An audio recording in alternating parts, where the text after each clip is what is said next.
Messieurs, il faut pas mélanger des pommes et des poires. Oui, je vous force pas. Plus on est, plus c'est drôle en fait. L'important c'est de partager ce moment. Je crois que oui. C'est très bizarre. C'est génial. Ça, je pourrais en écrire tout. L'invité du matin.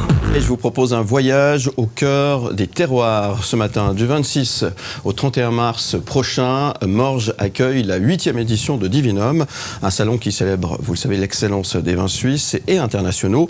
Plus qu'une simple dégustation, l'événement offre en effet une expérience immersive guidée par des vignerons passionnés. Cette année, le Piémont est à l'honneur, permettant aux visiteurs de découvrir des crus d'exception et de s'initier tout simplement à l'art de la dégustation. Nous en parlons ce matin avec Richard Chassot, créateur et directeur de Divinum. Bonjour Richard. Mais bonjour. Merci d'être avec nous. Et puis Martha Zeda qui est avec nous. Bonjour. Bonjour. Bienvenue. Merci d'être avec nous ce Merci. matin pour nous parler de cette 8e déjà. Ouais. Que le temps passe, Richard. Et il y a eu le Covid entre deux. Et il y a eu le Covid entre deux, effectivement. Non, ça passe, mais les bouteilles descendent aussi vite que les éditions de Divinum. Ouais, rendez-vous forcément très attendu, c'est très attendu par les vignerons, évidemment, et puis par le public, évidemment. Oui, on en est d'ailleurs très heureux parce que finalement, quand tu es organisateur d'événements, l'objectif quand même, c'est que ça plaise en premier lieu au public. Ouais. Évidemment, après nos exposants, on est content d'être un petit acteur économique quand même dans le monde du vin. C'est une région viticole. Ouais. On sait toute la difficulté en fait du monde du vin aujourd'hui à résister parfois à d'autres nouvelles boissons plus à la mode avec beaucoup de sous pour le marketing. Ouais. Et puis le vin permet encore cet échange social qui est extrêmement important pour nous. Et puis Divinum est apprécié, donc on en est très heureux, mais on reste quand même très humble par rapport à ça. On se bat pour chaque année avoir une certaine qualité d'événement pour que les gens aient du plaisir. Ouais. Ouais, ça rassemble, c'est le plaisir, c'est convivialité, c'est tout ça en même temps, évidemment, c'est des mots qui résonnent. Qu'est-ce qui fait de Divinum un salon incontournable pour les amateurs de vin? Je vais peut-être poser la question à Martha, selon vous. Alors, c'est vrai que c'est devenu vraiment un rendez-vous très attendu. Ouais. Ce qui fait du salon un rendez-vous incontournable, moi je pense que c'est vraiment la convivialité. Ça, c'est la réponse que nos visiteurs et aussi les exposants nous donnent à chaque fois. Et encore, je peux rajouter les bénévoles. On a une grande famille. Désormais, on est vraiment une grande famille. Les bénévoles aussi ils reviennent, sont fidèles. Les exposants ils reviennent, sont fidèles. C'est vrai que chaque année, il y a la plupart des vignerons qui confirment leur présence. Donc, c'est la plupart. Mais on a aussi à chaque édition, on a aussi quelques nouvelles exposants et ce qui fait un peu le dynamisme du salon. Oui, c'est ça change en fait. Exactement, c'est ça il y a toujours un petit côté nouveauté, mais la convivialité, c'est l'ADN vraiment des Divinum et c'est ça qui plaît beaucoup. Voilà, tout à fait. Vous avez très bien expliqué. Alors, vous avez choisi les vins du Piémont. C'est les invités d'honneur cette année. C'est bien, on voyage un peu grâce à ça, effectivement. Oui, c'est un peu l'objectif. Tu sais, puis après, derrière, on avait quand même eu 2 ans exceptionnels avec les Sauternes et puis les Grands Crus classés 1855. On avait eu les 600 ans du Cervagnan avant. On a toujours eu des hôtes d'honneur, honnêtement, avec beaucoup d'intérêt. Mais le Piémont, avec Martha, on avait cette envie d'avoir une grande... région viticole, mais proche de la Suisse, où le Suisse va régulièrement en voyage avec la truffe d'Alba, évidemment. Il y a ce rapport, un jour ce sera peut-être la Bourgogne, où on est des voisins en fait, et puis c'est vrai qu'on ramène un petit peu de ce voisin ici pour faire connaissance, et puis surtout, des super trucs surtout. Des super trucs, puis encore une fois, la force de nos vins suisses, c'est d'être capable d'être comparé à ça, et ça c'est aussi, on a beaucoup d'honneur et de respect d'avoir des beaux invités, mais aussi on a cette fierté de montrer que les vins suisses à valeur égale, il y a quelque chose de très très bon à faire. C'est une question de goût après, mais la qualité, elle a des 2 fois. Voilà, on va en parler plus précisément dans un instant. Merci Martha, merci Richard d'être avec nous ce matin. On marque une toute petite pause et on se retrouve juste après sur M Média et Canal+. On parle de vin à l'heure du petit déjeuner. Normal. Voilà, ça passe très bien, pas de souci. À tout de suite. Mélanger des pommes et des poires. Oui, je vous force pas. Plus on est, plus c'est drôle en fait. L'important, c'est de partager ce moment. Je crois que oui. C'est très bizarre. C'est génial. Ça, je pourrais en écrire tout. L'invité du matin. Du 26 au 31 mars prochain, tous à Morges, qui accueille, je vous rappelle, la 8e édition de Divinum, un salon dédié aux vins suisses et internationaux. Cette année, on le disait tout à l'heure, le Piémont est l'invité d'honneur, offrant une immersion unique dont ces crus d'exception notamment. Les crus suisses sont à l'honneur aussi. Nous en parlons d'ailleurs ce matin avec Richard Chassot et Martha Zeda. Merci à tous les deux d'être là pour nous parler de cette 8e édition. On disait, dans les préparatifs, là, tout a l'air de bien se mettre en place. Mais c'est des soucis chaque fois, hein, c'est du travail. C'est des soucis chaque fois, c'est sûr. C'est jamais la même édition finalement. Et c'est ça. Mais c'est ça qui fait que finalement... on recommence. On se diversifie, je cherchais le mot, et c'est important. Le public Divinum évolue-t-il d'année en année, justement, puisque finalement l'événement évolue aussi chaque année, le public évolue avec finalement aussi. Le constat le plus important, je dirais, c'est qu'on a un public fidèle, mais surtout on a des jeunes qui débarquent et en masse. Et comme on est dans une région viticole, c'est plus facile, c'est vrai, d'avoir des jeunes ici qui sont habitués à vivre dans les vignes, d'avoir des caves, d'avoir du vin blanc à l'apéritif. Mais c'était pas une évidence qu'ils viennent dans un salon qui avait un tout petit peu peut-être cette image de dire oulala, je face à face aux vignerons et tout. Et ça, c'est bien démocratisé. Les vignerons l'ont bien compris aussi qu'on traite pas la même chose un jeune qui apprend à déguster ou qui vient pour une première fois que celui qui vient apprécier, faire sa commande chaque année la même avec des qualités peut-être de dégustation supérieures. Et ça, c'est la force. Les anciens vignerons, des fois au début, avaient un peu de peine à voir à débarquer tous ces jeunes, parce qu'évidemment, peut-être des fois, on va se parler franchement, il n'y a pas la grosse commande derrière, mais c'est vraiment un travail à long terme pour que les jeunes apprécient le vin et continuent de venir à Divinum. Et nous, on les accueille avec beaucoup de plaisir, avec aussi des soirées de dégustation, avec Terra Vin ou d'autres partenaires, pour les aider aussi à comprendre ce monde. Bien sûr. Martha, le vin, il est à la mode, selon vous ? Le vin, c'est à la mode, selon vous, Martha ? Alors, moi, je dirais que oui.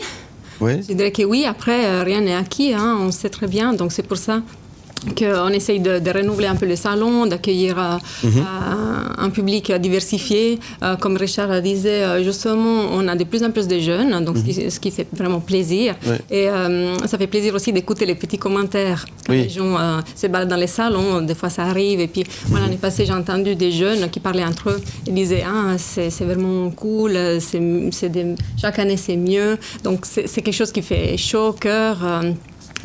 Qui nous rassure et qui nous motive aussi pour aller de l'avant et rendre les vins, actualiser aussi les vins, parce que les vins c'est tradition, les vins c'est aussi présent, l'avenir c'est aussi un défi aujourd'hui, hein, parce qu'on sait il y a aussi la tendance du sans-alcool, il y a pas mal de personnes qui ne souhaitent pas ou qui ne peuvent pas boire de l'alcool. Donc, d'ailleurs il y aura un stand il y aura un stand, oui, sur Saint-Vin il y a un stand. Nous, on c'est la proportion de ma régime habituel, c'est OK.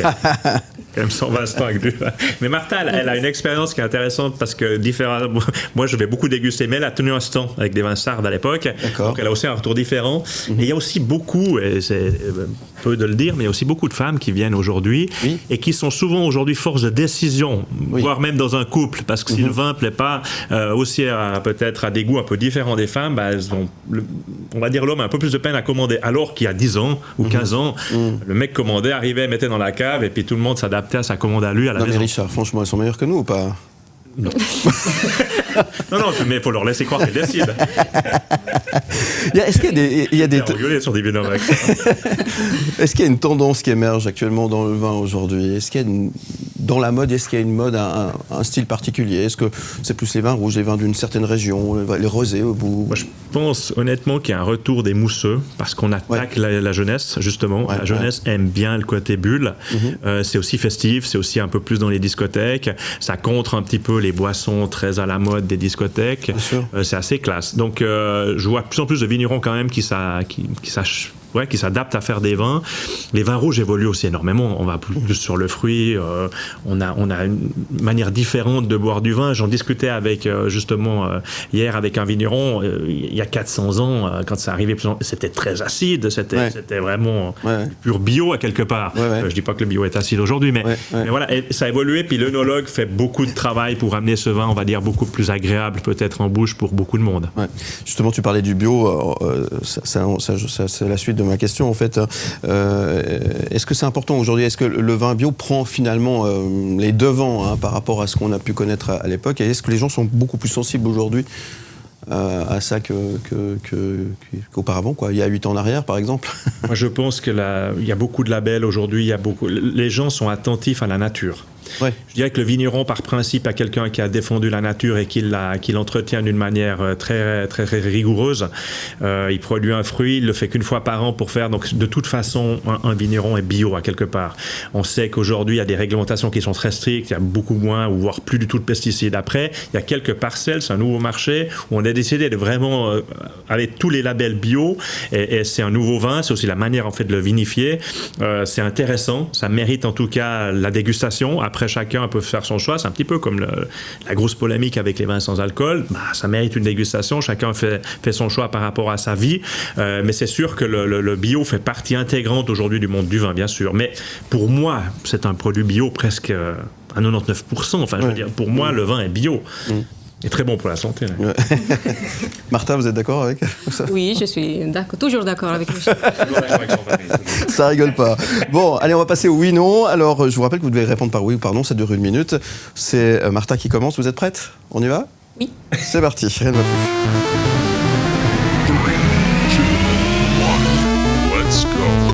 Peut-on vraiment faire une dégustation sans recracher et rester digne? Oui. Le vin suisse est-il sous-estimé par les amateurs de grands crus? Richard? Non. Est-ce qu'un bon vin peut faire oublier un mauvais rendez-vous? Oui. Le Piémont est-il vraiment de quoi rivaliser avec les vins suisses? Oui. Faut-il avoir un doctorat pour comprendre certaines notes de dégustation? Non. Peut-on sérieusement appeler vin une bouteille à moins de 5 francs? Non. Je savais que tu allais dire ça. Le rosé mérite-t-il enfin sa place à la table des connaisseurs? Oui. Peut-on juger une personne en fonction du vin qu'elle boit, Richard? Non, ce serait... non. Vous êtes-vous déjà senti perdu devant une carte des vins trop fournie? Oui. Tourner son verre avant de boire, c'est juste pour frimer? Non. Le bon vin peut-il compenser un mauvais repas? Oui. Les vins bio ont-ils toujours ce petit goût de terre qu'on redoute? Non. Peut-on dire sérieusement qu'un vin a des notes de cuir sans se sentir snob? Non. Non. Et puis une dernière pour la route quand même. Peut-on boire du vin dans un gobelet en plastique sans culpabiliser? Non. Je peux répondre. Ça devrait être interdit, ça. Ça, c'est interdit. C'est comme les ananas sur la pizza. Ça mérite la prison, là. Voilà. C'est un très bon exemple, ça. Merci. Stop. Ouais. Bon, Divinum, vous l'avez compris, c'est tout bientôt. Ça démarre, donc c'est du 26 au 31 mars prochain. Ça se passe à Morges, bien évidemment. Alors, il faut y aller en transport public, c'est peut-être mieux. Oui. C'est mieux. Effectivement, il y a de quoi faire. Il y a Sauf si on crache toute la soirée, mais quand même. Voilà, il y a MBC, puis il y a les taxis, au cas où, effectivement. Oui, il y a des places de parc aussi pour celles et ceux qui beaucoup sont... de places à Morges. Mais pas tous devant la tente, s'il vous plaît. Ouais, c'est le problème.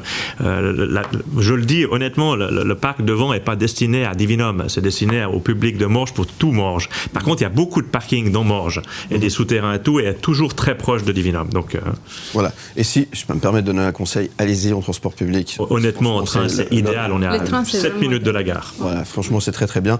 Et ça vous permet surtout de repartir étendu et peut-être boire un verre sans avoir le souci de conduire après, effectivement.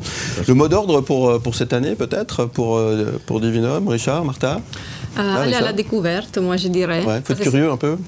Il faut être curieux et puis surtout, moi j'ai envie de dire à nos visiteurs qu'il ne faut pas être timide. Surtout le Suisse est parfois un peu timide. Il y a vraiment cette volonté d'échanger avec le vigneron. Donc question, s'approcher du vigneron, même si le stand est vide, pas attendre qu'il y ait plus de monde pour aller tendre son verre. Il faut aller au contact. Il n'y a pas de mauvaise question. Il n'y a pas de mauvaise question et le vigneron est vraiment là. S'il vient ici, c'est justement pour un rendez-vous avec le public. Donc il faut vraiment ne pas être timide et aller vers les vignerons. Donc un beau moment de rencontre. Même conseil que vous nous donnez, Martha, ce matin aussi, oui? Oui, tout à fait, c'est exactement ça. Parce que c'est vrai, les gens, les visiteurs, ils ont tendance à aller évidemment vers les vignerons qu'ils connaissent. Bien sûr. Ça, c'est un rendez-vous, ça fait très plaisir, c'est pour ça que les vignerons sont là. Mais c'est vrai qu'il ne faut pas se gêner, il faut aller découvrir de nouveaux goûts, de nouveaux pays, de nouvelles régions. Donc c'est vraiment ça. Donc, merci à tous les deux. Comment voyez-vous l'avenir de Divinum dans les prochaines années? C'est quoi la suite, Richard, Martha? Je pense que c'est un travail au quotidien. On doit toujours aussi nous rechercher des nouvelles idées pour effectivement pas que ça devienne un rendez-vous. Voilà. Dans l'événementiel, j'ai appris une chose en 20 ans, qu'il n'y a rien qui est acquis et qu'aucun événement ne peut perdurer s'il n'est pas vraiment chouchouté. Et nous, on y travaille fortement, mais on a envie surtout qu'il perdure, ça c'est sûr, parce qu'on sent qu'il y a une envie. Et puis le monde du vin, je pense, a besoin d'événements comme ça. Et puis mais on peut non plus pas en faire 20 par année, donc il faut qu'on travaille fort sur Divinum pour que ça perdure longtemps. Hein. Pas en faire 20 par année. Non, on peut pas en faire 20 par année. Dommage. Joli jeu de mots, hein, ça T'as raison. ça marche bien. Ça. Qu'est-ce qu'on peut on va en faire 20, finalement on va en faire 20. C'est peut-être ça, il y a un truc à faire. Qu'est-ce qu'on peut vous souhaiter à tous les deux? Écoute, moi j'ai toujours la même chose, hein, l'amour et la santé. Ouais, on vous le souhaite en tous les cas, merci beaucoup. Rendez-vous, vous l'avez compris, du 26 au 31 mars, du côté de Divinum. Vous avez toutes les infos sur le site internet, divinum.ch évidemment. Merci à tous les deux, on vous retrouve évidemment en podcast et en images, et puis je vous dis santé aussi. Où tu veux.